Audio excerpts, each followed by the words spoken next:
Support for WCLV comes from Mitchell's Ice Cream, celebrating the holiday season with peppermint stick, vegan chocolate mint truffle, and eggnog.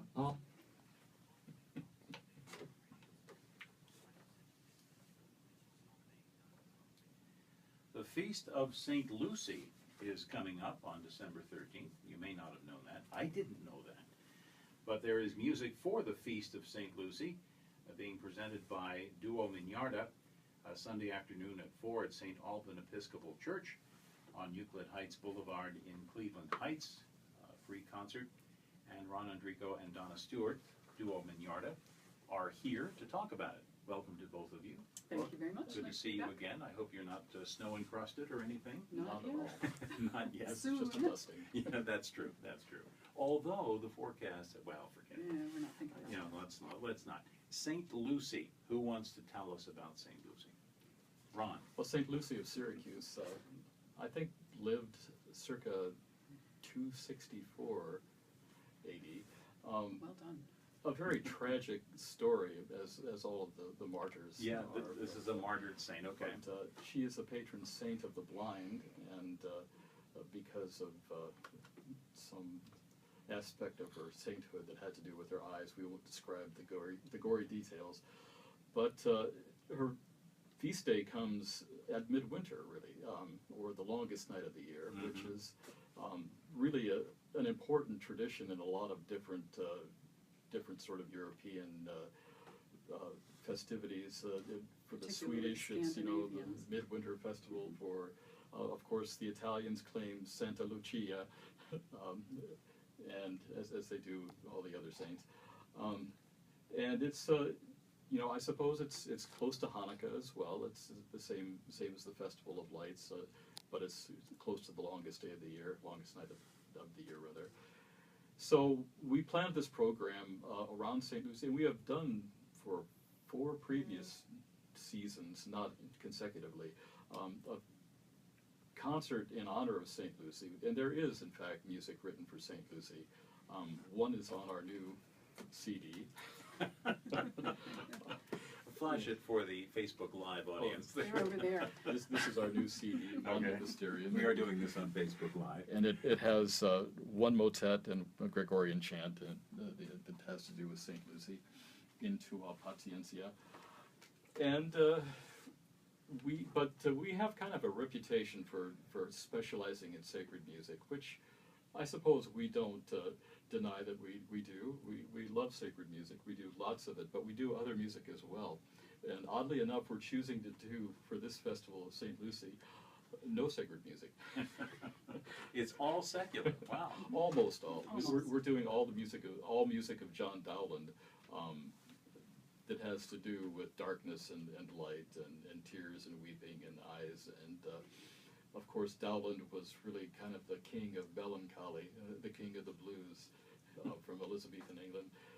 And some of the music, I suppose, is considered devotional, but mostly we're doing secular music that has to do with darkness and light.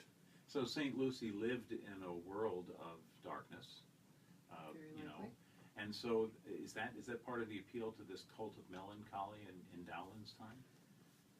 I don't know how... Or am I drawing conclusions that are unwarranted by the evidence? Oh, go right ahead. Absolutely.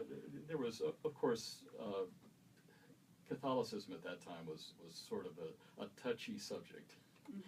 And It's during Elizabeth's reign, and so we had to be careful about celebrating saints. Yes. We Just haven't ask talked William about Byrd. Lucy Bedford. Yeah. yes, exactly. Dowland, who lived from 1563 to 1626, was seeking patrons of all sorts, and he actually dedicated his second book of songs, published in 1600, to Lucy, Countess of Bedford. And other well-known poets and musicians were part of that circle that sort of she patronized. John Donne, the poet, Samuel Daniel, the poet. Wait a second, there's a list right here. Is that a list? We must have written it down at some point. Edmund right? Spencer. Edmund Spencer. Spencer, of Okay. course. Okay. Our friend David Richardson would be Richardson angry. is the Spencer specialist.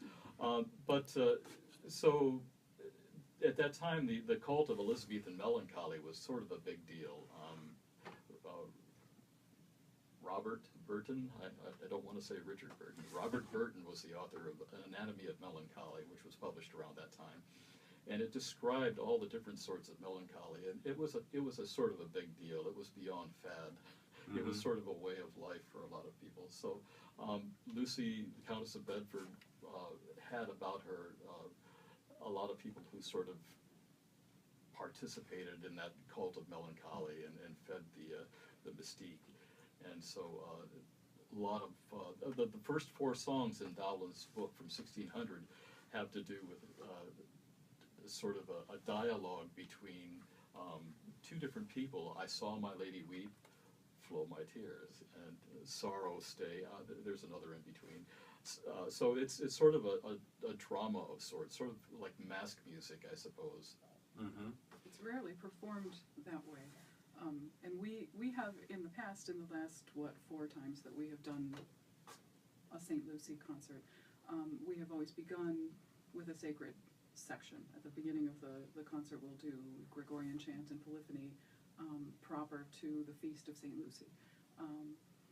This year, I think once before, maybe twice before, we segued into a second half of Dowland's music. This year, we decided we're just going to focus on Dowland. So what is it as a performer? What is it about Dowland? I mean, he's never faded. It seems No. from popularity and from the interest of musicians like yourselves throughout modern recording era. It's just he's just always there. Instrumental pieces and songs. We often say, sort of glibly, that what we do is 400 or 500-year-old pop music. This was pop music. And it was, but there's a depth to his music, both to the music and to the lyrics that he set, that is untouchable. It's just, there's nothing else quite like it. These songs must be a true expression of his ethos or worldview or something. Or was it that he was just writing for the style that was popular at the time? We'll probably never know exactly where that line was, or how much his attempt to curry favor with the Queen factored into it.